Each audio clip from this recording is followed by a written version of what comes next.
ఈరోజు మనతో ఉన్న గెస్ట్ యశస్విని జొన్నలగడ్డ.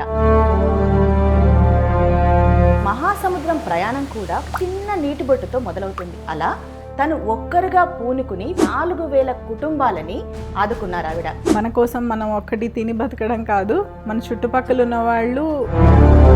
మీరు మొదలు పెట్టింది కరోనా టైంలో కదా. పిలిస్తే అడిగితే సహాయం చేసే మనిషి, 3-4 తరాలు కూర్చుని తినగలిగే ఆస్తి ఉన్నా కరోనా టైంలో ఇట్లాంటివి చాలా మంది చేశారు. ఐ థింక్ అట్లీస్ట్ ఒక 40% కుటుంబాలు వాళ్ళ మ్యాన్ పవర్ని ఆపేస్తున్నట్టే కదా. వాళ్ళకి ఒక బద్ధకం అలవాటు చేస్తున్నాం.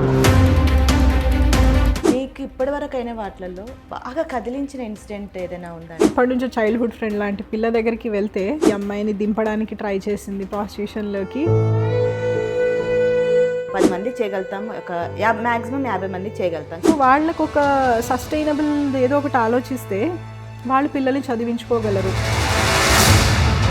అంటే మనల్ని నమ్ముకున్న వాళ్ళు ఇబ్బంది పడకూడదు, బయట ఇంకొకళ్ళని అడగకూడదు. మనము సహాయం చేసిన వాళ్ళైతే ఖచ్చితంగా వాళ్ళు నిలబడగలరు. ఈ సేవ దీని నుంచి మీకు గుర్తింపు వేరే రకరకాలుగా. నేను ఎన్నాళ్ళున్నా నేను లేని టైంకి కొంత పావర్టీ అనేది పోయి, as a country Indian flag should always stay high.